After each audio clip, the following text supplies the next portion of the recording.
जी।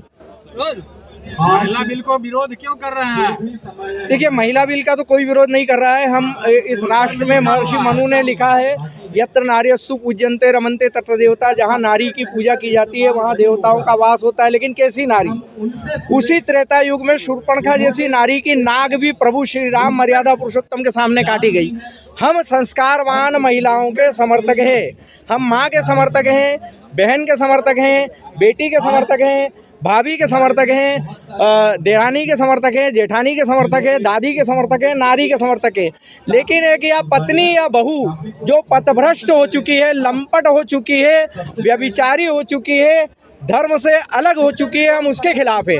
जो झूठे मुकदमे दर्ज करा करके पति और उसके परिवार को जेल भिजवा रही है, जिसके विवाहेतर संबंध है, जो एक्स्ट्रा मैरिटल अफेयर में रत है, हम उसके खिलाफ जी। को लंपट कहना शोभा देता है आपको? भाई साहब, जो आपने दहेज नहीं मांगा लेकिन सारा मीडिया छापता है दहेज लालची, दहेज लोलुप।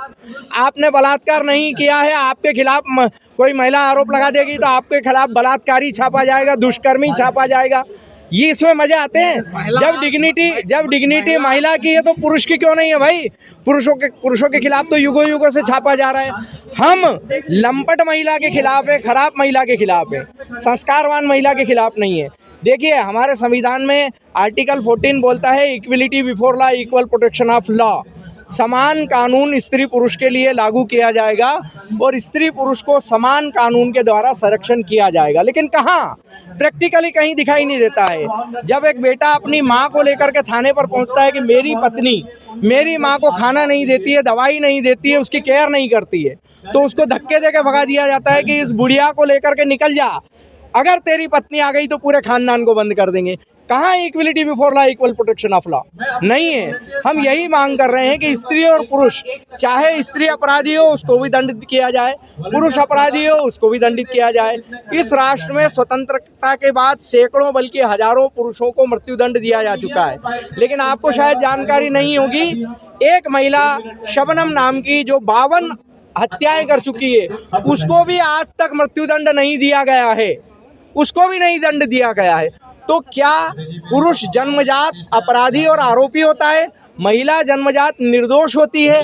ये जो नैरेटिव सेट कर दिया गया है वामपंथियों ने, अर्बन नक्सल ने, फेमिनिस्ट लोगों ने, इस नैरेटिव के खिलाफ है कि पुरुष जन्मजात अपराधी होता है, महिला जन्मजात निर्दोष होती है। इसी को हम हटाना चाहते हैं। हम चाहते हैं जेंडर इक्वल और जेंडर न्यूट्रल कानून हो। अगर पुरुष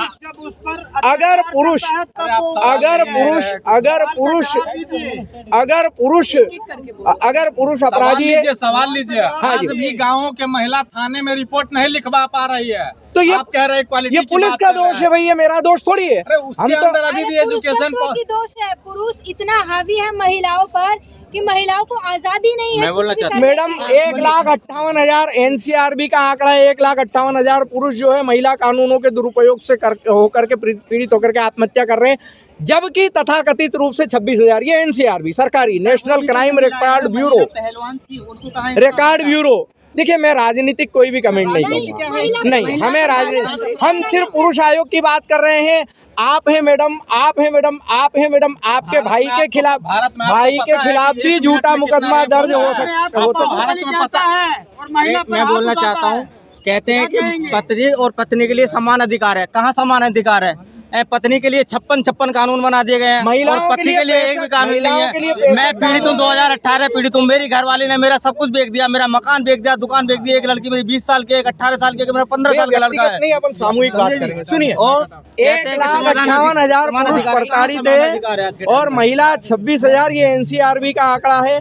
इक्वलिटी बिफोर लॉ और इक्वल प्रोटेक्शन ऑफ लॉ नहीं है। महिलाओं के लिए 65 कानून है IPC में, पुरुषों के लिए एक भी कानून नहीं है। महिलाएं सेफ नहीं है ना, कितना भी कानून है लेकिन महिला सेफ नहीं है। देखिए भाई, अगर समाज है, पुरुष के लिए कानून मांग रहे हैं, अरे भाई, तो पहले आपके लिए एक भी नहीं है भाई, आप पुरुष हो, आपके लिए एक भी कानून नहीं है। अगर आपको 4 लड़कियां इसी चौराहे पे लात घूंसे से मारेगी, आपका ही मीडिया छापेगा कि एक दुष्कर्मी को मर्दानियों ने सबक सिखाया। आप चीख के चिल्ला के रह जाओगे, आपकी कहीं सुनवाई नहीं होगी, कहीं सुनवाई नहीं होगी। बस औरत को सिर्फ ये, लड़की को ये कहना है कि इसने हमें छेड़ा था, कोई सबूत नहीं, औरत के लिए कोई सबूत की जरूरत नहीं होती, कोई अपील की जरूरत नहीं होती, कोई दलील की जरूरत नहीं होती। जब आप ट्रायल कोर्ट में जाओगे 5 साल भुगत लोगे, उसके बाद आप जाओगे। तो ये जो नैरेटिव जो आपके दिमागों में जो नैरेटिव स्थापित कर दिया गया है कि पुरुष जन्मजात अपराधी है और महिला जन्मजात निर्दोष है, यही सोच को हटाना है, इसी सोच को हटाना है। क्योंकि हम जेंडर न्यूट्रल कानून चाहते हैं, जेंडर इक्वल कानून चाहते हैं। अगर महिला अपराधी है तो उसे भी दंडित किया जाए, पुरुष अपराधी है उसे भी दंडित किया जाए। सुप्रीम कोर्ट के माननीय अरिजीत पसायत ने कहा है कि 98% cases of dowry and 498A are false, fake and fabricated. तो जब 98% मुकदमे, 98% महिलाओं का इक्वालिटी की बात किया है, जब महिलाओं का इक्वालिटी दीजिएगा तब ना इक्वालिटी की बात कीजिएगा। अरे आपको पता ही नहीं है भैया, महिलाओं के लिए 65 कानून है, इक्वलिटी कहाँ है? इक्वलिटी तो पुरुष को नहीं है, इक्वलिटी पुरुष को नहीं दी गई है भाई, इक्वलिटी पुरुष को नहीं है। आपके दिमाग में नेगेटिव अगर गलत है, कृपया आप लोग सुन लीजिए, कृपया आप लोग सुन लीजिए, आप और आपकी सरकार, आपके मीडिया के माध्यम से आप सुन लीजिए। छेड़छाड़, दुराचार, बलात्कार, बहला फुसला के अपहरण, घरेलू हिंसा, दहेज उत्पीड़न, गुजारा भत्ता, मीटू, 3 तलाक, लव जिहाद, पॉक्सो एक्ट, मिशन शक्ति, महिला थाना, महिला मंत्रालय, महिला हेल्पलाइन, मिशन शक्ति, महिला हेल्प डेस्क इत्यादि जितने कानून, योजनाएं और अभियान हैं, वो सब तो सब सिर्फ महिलाओं के लिए है। कोई बहला फुसला के अपहरण करता है तो महिला करती है, यदि दहेज का केस होता है तो कोई महिला करती है, यदि शादी का झांसा देके यौन शोषण का केस होता है तो वो महिला करती है। महिला के ऊपर ये सब तरीके का अत्याचार होता है। मतलब कानून, योजना, अभियान सिर्फ जितना मीडिया, सरकार के परिप्रेक्ष्य में सिर्फ महिलाओं के पक्ष में ही तो कानून है। पुरुषों के पक्ष में क्या बताइए? महिलाओं के लिए महिला आयोग है, पुरुष आयोग नहीं है।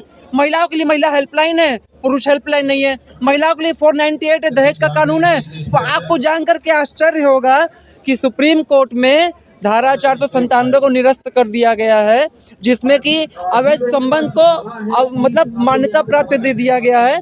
तो हम ये कहना चाहते हैं कि आज अधिकतर रिश्ते टूटने का, आप यहाँ पे जितने भी लोग आए हुए हैं आप देख सकते हैं कि लगभग मतलब कोई न कोई पुरुष किसी न किसी महिला द्वारा प्रताड़ित होता है। उनके अवैध संबंध, मतलब 497 कहता है कि यदि कोई महिला अपनी मर्जी से किसी दूसरे मर्द से संबंध बना रही है तो उनको अधिकार प्राप्त हो गया है। बनाते हैं वो शादी के बाद उन लोगों का क्या? मैडम तो उनके लिए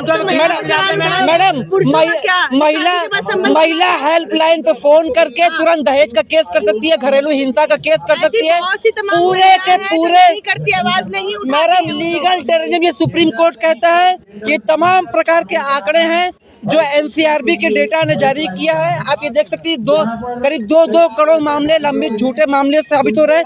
एनसीआरबी के डेटा के अनुसार हम बात करेंगे। और कहने का मतलब है कि महिलाओं के पास 50 से भी आपने अपना पुरुष वाला डाटा दिखाया, मैडम महिला कितनी शोषित होती है।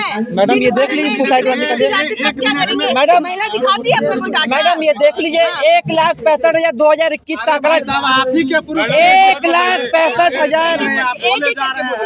1,65,000 युवाओं ने आत्महत्या किया है, जिसमें से 1 लाख से ज्यादा संख्या पुरुषों की है। एनसीआरबी का डेटा चिक के कहता है।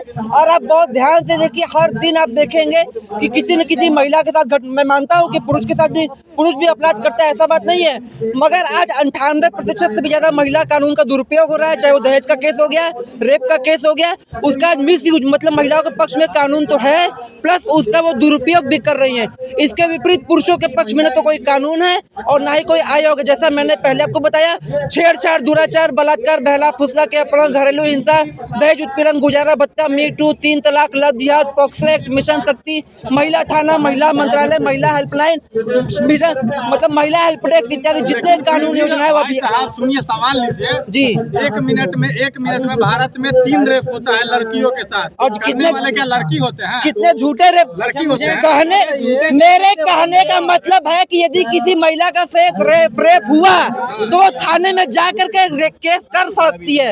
यदि कोई लड़की और लड़का साथ में रहते हैं, साथ में रहने के बाद यदि किसी दूसरे लड़के से लड़की संबंध बनाती है तो लड़का के पास कोई आधार ही नहीं है, कोई लॉ ही नहीं है, कोई कानून ही नहीं है जिसमें से कि पुरुष भी अपने बात को FIR में दर्ज करवा सकता है। इसीलिए हम मांग करते हैं समान नागरिक संहिता जिसमें सभी जाति बराबर के कानून। दस्तक नीचे आ गया।